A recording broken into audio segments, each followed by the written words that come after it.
Letak ketiga, adjektif terletak setelah adverb. Adverb itu kata keterangan yang dia bisa menjelaskan verb, kata kerja, dia juga ternyata bisa menjelaskan adjektif, kata sifat. Tuh, contohnya ini.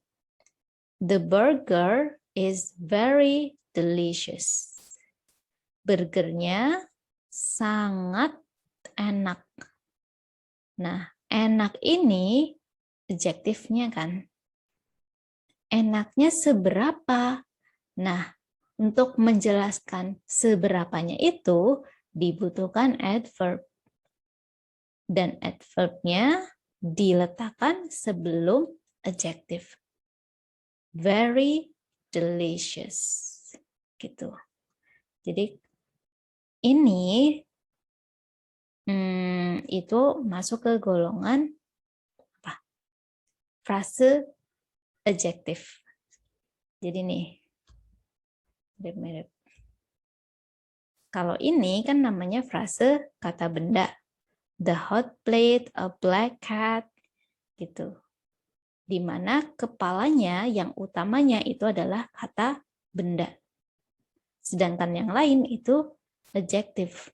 Karena frase kata benda itu terdiri dari adjektif dan kepalanya yaitu kata benda. Jadi yang jadi kepalanya itu ya frase yang menentukan apakah itu frase kata benda atau frase adjektif itu adalah kepalanya. Nah, kepalanya terletak di belakang. Yang menjelaskan terletak sebelumnya. Sama aja kayak ini. Very delicious. Dia masuk ke golongan frase kata sifat. Di mana kepalanya itu ya otomatis kata sifat. Terus yang menjelaskan kata sifat apa? Adverb. Makanya yang menjelaskan ditaruh di sebelum kepala. Gitu. Very delicious. Enak. Enaknya seberapa? Banget. Enak banget. Ini. He seems unusually nice. Dia terlihat apa? Tidak biasa baik. Baiknya itu nggak biasa. Gitu. Dia terlihat baik. Nah, seberapa baik? Atau baiknya tuh yang kayak gimana? Biasa apa enggak? Oh, ternyata baiknya enggak biasa. Aneh, enggak kayak biasanya. Kayak gitu. Jadi nice itu adalah adjektif, unusually adalah adverb yang menjelaskan si nice-nya ini. Kemudian lagi. It sounds terribly painful. It sounds itu terdengar terribly. Terribly itu bisa sangat menyakitkan gitu. Painful juga menyakitkan. Berarti menyakitkan banget kayak gitu. Painful adalah adjektif. Terribly itu adalah adverb yang menjelaskan seberapa menyakitkan. Ternyata terribly sangat menyakitkan. Tuh. Kemudian Terry is described as a very diligent person. Terry dideskripsikan sebagai seseorang yang sangat rajin.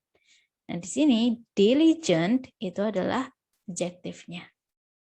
Kemudian untuk menentukan seberapa diligent si Terry ini dibutuhkan adverb. Seberapa diligent? Oh, ternyata sangat. Makanya di sini ada keterangan tambahan, kata keterangan, yaitu very. Sangat rajin. Tuh. Nah, kebetulan ini diligent kan adjektifnya ya. Itu memenuhi apa namanya tadi konsep di mana letak adjektif, letaknya sebelum kata benda. Ini person kan kata benda. Benar, terletak sebelum kata benda. Juga bisa terletak setelah adverb, yaitu very di sini adverb. Setelah adverb kan benar diligent. Gitu. Jadi ini pas banget nih di antara dua kata keterangan sama kata benda.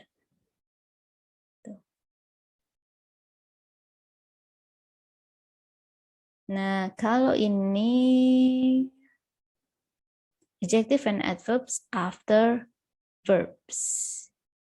Jadi mungkin kita belajar nanti aja waktu kita belajar adverbs. Jadi kalian bakal bisa relate sama ini. Sekarang jangan dulu. Ini yang tadi. Biasanya kalau misalnya adverb itu ada ly-nya. Tapi adjective juga ada yang ly-nya. Gitu. Jadi nggak cuma adverb doang. Karena adjective ternyata juga ada.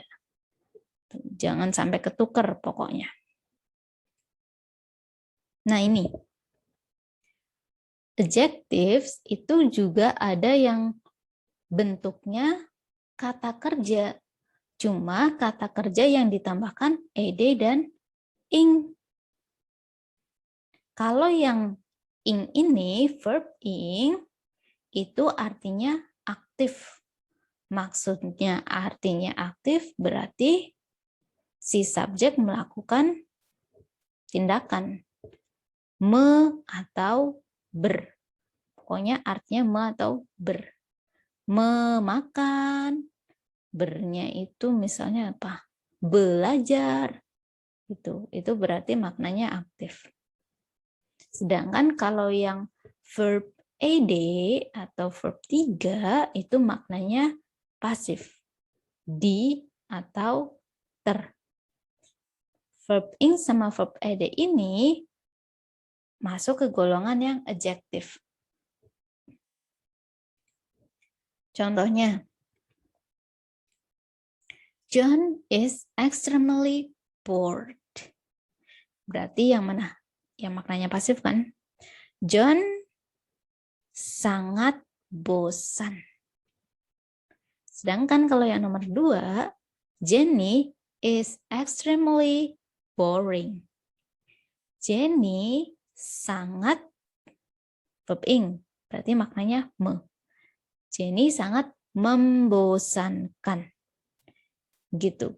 Jadi ed sama ing benar-benar mempengaruhi maknanya. Jadi kalau misalnya kita bilang, aduh aku bosen nih, itu kan bilangnya I am bored. Jangan I am boring. Kalau I am boring jatuhnya jadinya apa? Aku membosankan. Aku adalah orang yang membosankan. Itu kalau kamu bilangnya I am boring. Gitu. Kadang kan kita bilangnya aduh boring nih. Gitu kan. Dan harusnya kalau misalnya kamu mau ngomong aku bosan, pakainya yang bored. Kenapa kok aku bosan? Soalnya kan aku bosan aku dibuat bosan, maksudnya kan kayak gitu kan. Aku dibuat bosan oleh sesuatu. Itu makanya yang aku bosan pakainya verb ed. Tapi kalau yang membosankan pakainya yang verb ing. Contoh lagi. John is interested in football. John tertarik di sepak bola. Interested, berarti kan verb ed ini. Makna pasif. John tertarik di sepak bola.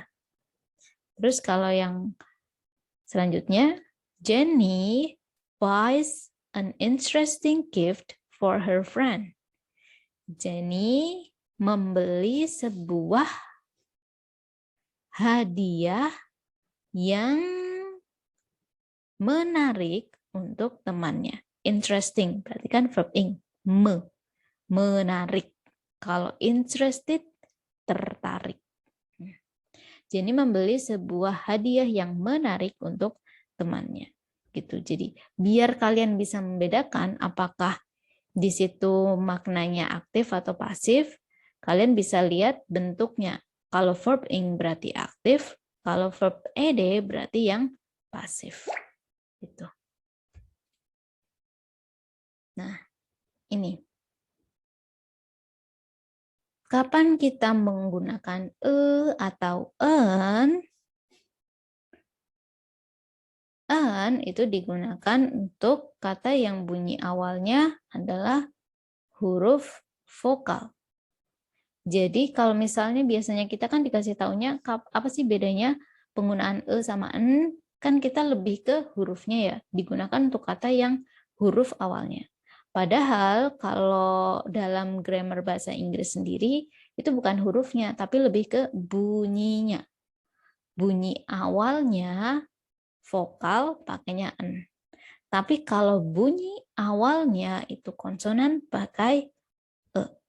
Jadi dari sekarang kalian jangan terkecoh dari tulisan, tapi lihatlah dari bunyi awalnya. Gitu. Contohnya nih yang kayak pertama, nomor 1 itu pakainya e apa en? Ayo.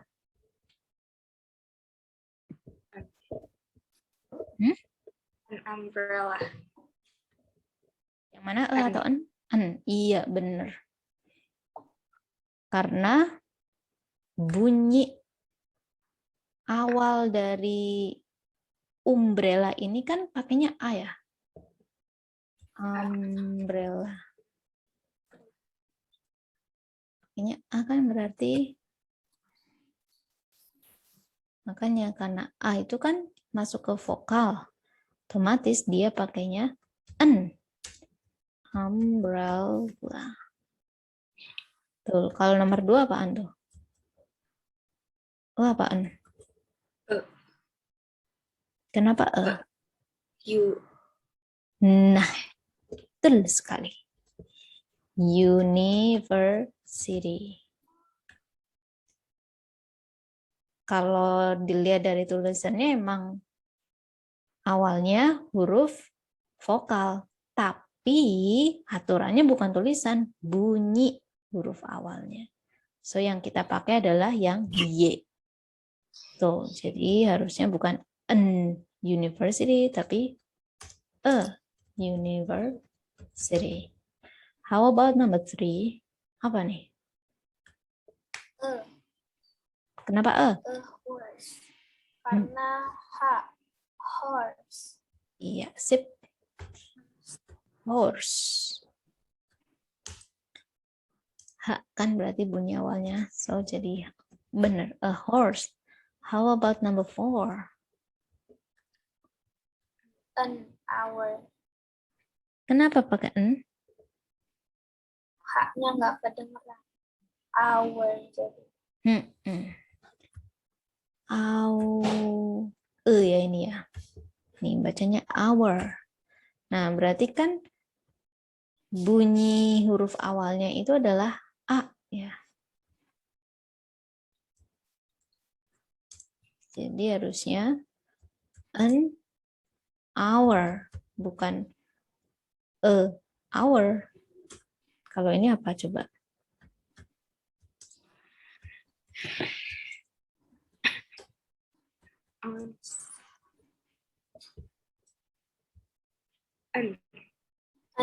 Kenapa n? Person. Iya, ini juga hanya nggak kebaca ya. Honest. Jadi benar. An honest person. Soalnya kadang soal TOEFL yang nentuin salah yang mana, ini juga ada yang masukin bagian ini. Misalnya di TOEFL kalian lihat soal ada bla bla bla lah, ini di garis bawah. Berarti kelihatan dong yang salah mesti yang Soalnya kan harusnya honest, harusnya an bukan Jadi kadang ini yang orang masih kurang teliti.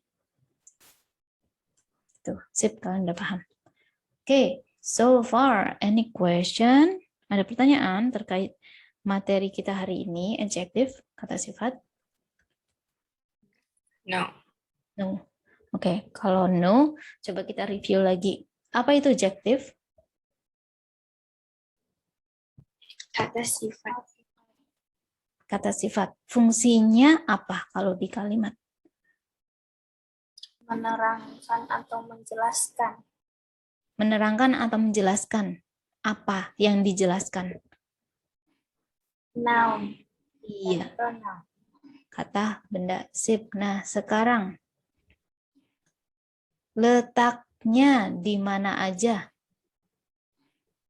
Adjektif itu bisa terletak di mana aja? Ada 3. Yang pertama, Sebelum noun. sip, sebelum noun. Yang kedua,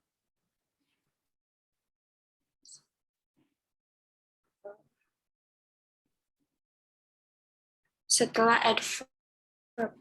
iya, setelah adverb. Terus yang ketiga, Set,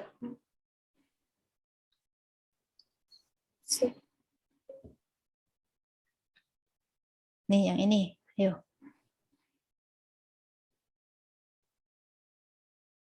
setelah ini. Setelah verb. Setelah linking verb. Yes. Nah, sip, tuh 3 itu ya. Setelah noun bisa, letaknya yang pertama sebelum noun. Yang kedua setelah linking verb. Yang ketiga setelah adverb. Kemudian linking verb itu apa tadi?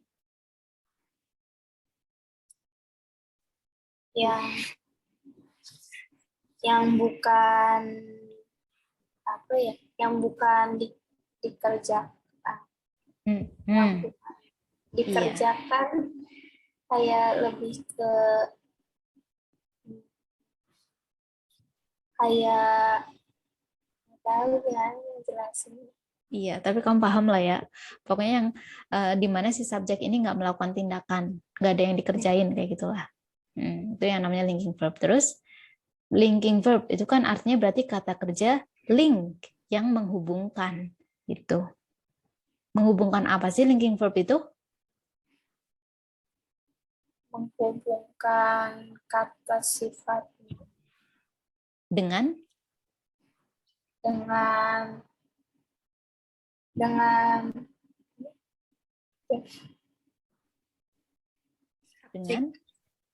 subjek. Subjeknya. Gitu. Yang namanya linking verb, kata kerja hubung, maksudnya menghubungkan si subjek dengan bisa adjektif, bisa kata benda ataupun frase lainnya. Nah, berhubung kita lagi belajar tentang adjektif, so linking verb di sini menghubungkan subjek dengan adjektifnya. Oke, great.